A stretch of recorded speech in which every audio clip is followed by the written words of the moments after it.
Bom dia! Hoje vou falar sobre a esperança que aquece o coração. Na palavra de Deus existem diversas promessas, profecias, falando do grande acontecimento que está para aparecer, a volta do Senhor Jesus Cristo. Desde que o pecado entrou no mundo, a maldição e todo esse sofrimento, homens santos falaram sobre a volta do Senhor Jesus Cristo. Enoque, ele falou: eis que veio o Senhor entre as santas miríades para exercer juízo contra todos. Está no livro de Judas, nos versos 14 e 15. Jó, mesmo em meio ao seu sofrimento, ele disse assim: porque eu sei que o meu Redentor vive e que por fim se levantará sobre a terra. E eu verei, os meus olhos o verão e não outros. Os poetas também, inspirados pelo Espírito Santo, falaram no livro de Salmos, Salmo 96, e diz assim: alegrem-se os céus e a terra exulte na presença do Senhor, porque vem julgar a terra, julgará o mundo com justiça e os povos consoante a sua fidelidade. Isaías, no capítulo 25, fala: naquele dia se dirá, eis que este é o nosso Deus a quem esperávamos, e ele nos salvará. Este é o Senhor a quem aguardávamos, e na sua salvação exultaremos e nos alegraremos. Quando Jesus andou aqui na terra, ele estava para subir, estava para terminar a missão dele aqui na terra, mas ele deixou uma promessa. Ele falou para os seus discípulos e ele disse assim: na casa de meu pai há muitas moradas. Eu vou preparar lugar e quando eu for voltar, receberei vocês para mim mesmo, para que onde eu estiver, vocês estejam também. E em Mateus 25 diz: quando vier o Filho do Homem na sua majestade e todos os anjos com ele, então se assentará no trono da sua glória e todas as nações serão reunidas em sua presença. Os anjos repetiram aos discípulos quando Jesus tinha subido ao céu. Eles estavam olhando para o alto, uma nuvem cobriu o Senhor Jesus quando ele foi subindo. E enquanto eles olhavam, os anjos falaram assim: esse Jesus que entre vós foi assunto ao céu, virá da mesma forma que o viste subir. Isso está em Atos, capítulo 1, verso 11. Paulo também testificou sobre a volta do Senhor Jesus em 1 Tessalonicenses, capítulo 4. Ele diz: eis que vem com as nuvens e todo o olho o verá. 1 Tessalonicenses 4,16. Sabe, o Senhor Jesus está voltando e tem tantas promessas maravilhosas de como será esse novo reino que está para acontecer. Os reinos do mundo se tornarão do nosso Senhor e do seu Cristo, e ele reinará pelos séculos dos séculos. Isaías 61 diz que o Senhor fará brotar a justiça e o louvor perante todas as nações.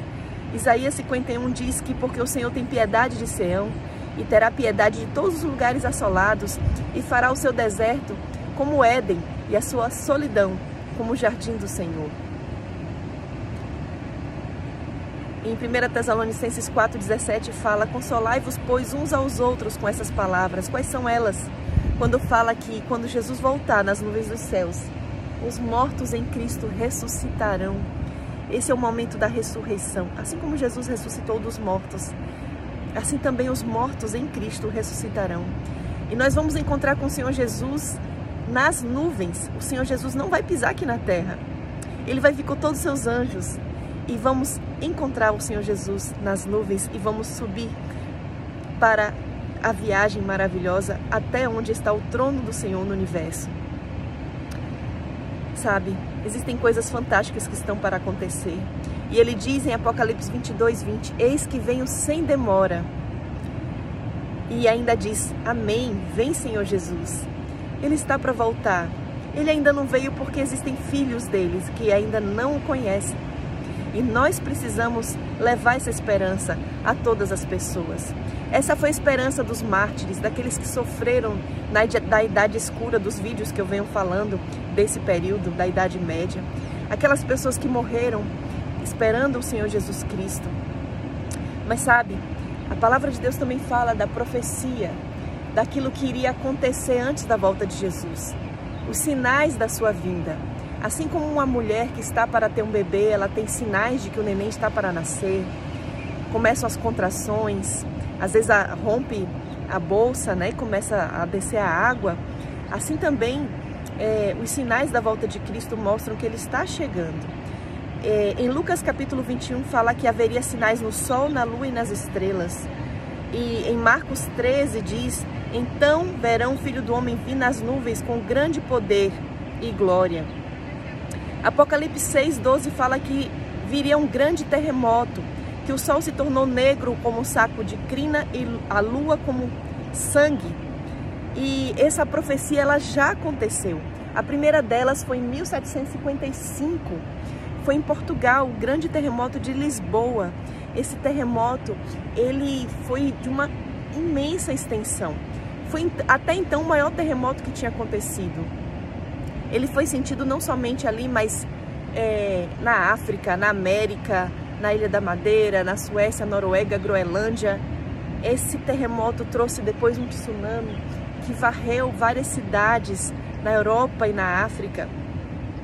E esse terremoto abalou o mundo. E o acontecimento do sol escurecer e da lua se tornar em sangue foi 25 anos depois, em 1780. Considerado dia escuro, foi no dia 19 de maio.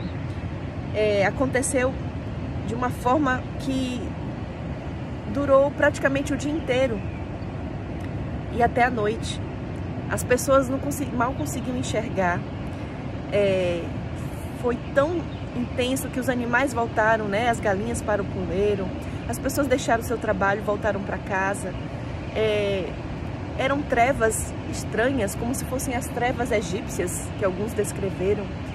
E depois à noite, ficou tão estranho tudo, que inclusive com as luzes de vela, né? Luzes artificiais, existia como se fosse um véu, algo muito escuro. E quando a lua apareceu, ela era uma bola vermelha como sangue. Essa profecia se cumpriu ao pé da letra. As pessoas achavam que o fim dos tempos tinha chegado. Mas não, era a profecia se cumprindo. Sabe, sinais no sol, na lua e nas estrelas. As estrelas também caíram como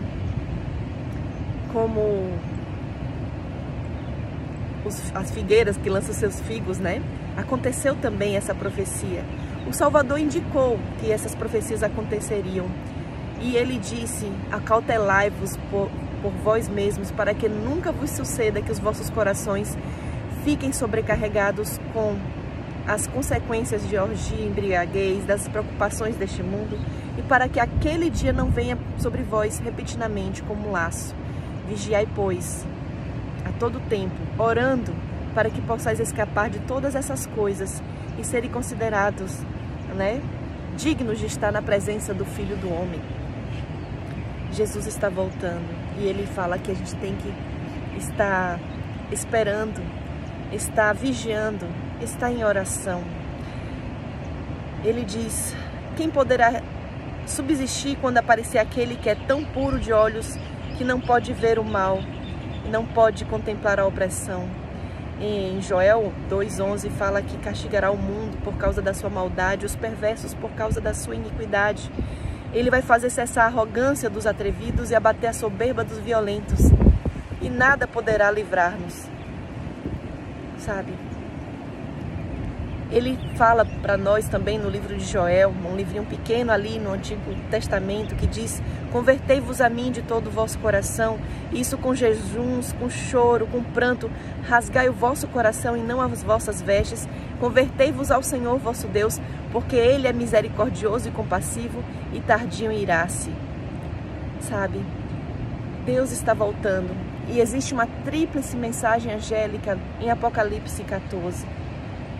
Eu vou apenas falar a primeira. A primeira diz: temei a Deus e dai-lhe glória, porque é vinda a hora do seu juízo. Adorai aquele que fez o céu, a terra, o mar e as fontes das águas. Esse é o chamado a todo ser humano para vir adorar o Senhor, para temer o Senhor, porque Ele vai julgar todos os seres humanos. E devemos pregar o Evangelho a toda criatura. Essa foi a ordenança do Senhor, esse foi o pedido que Deus fez, o Senhor Jesus Cristo fez esse pedido para todos que o seguem. Essa mensagem, ela é atual. Quando Jesus veio ao mundo a primeira vez como um bebezinho, poucos estavam preparados. Os anjos procuraram em todos os lugares pessoas que estavam com o coração preparado para receber. Foi em Jerusalém, foi em vários lugares e não acharam praticamente ninguém. Mas ele achou entre os pastores que estavam pastoreando as ovelhas e que estavam aguardando ansiosamente a Jesus, o aparecimento do Messias. Então aquela noite ficou repleta de anjos que cantaram: glória a Deus nas alturas e paz na terra aos homens de boa vontade. Não é diferente hoje. Quantos estão realmente esperando a vinda do Senhor? Quantos estão aguardando e colocando isso como a mais cara esperança e vivendo para que o Senhor Jesus volte logo? Sabe, Jesus está voltando e a gente precisa estar preparado. Essa é a palavra de consolação, a consolação para tantos que estão desanimados, tantos que estão abatidos. Deus quer que nosso coração se encha de alegria, que possamos olhar para cima, erguer as nossas cabeças, porque o fim da maldição está acabando. Jesus quer que estejamos preparados, que Deus possa nos ajudar nesse dia a estar preparado para a sua volta, que possamos alertar aos outros que falta pouco para o aparecimento dele. Que Deus nos abençoe. Um grande abraço.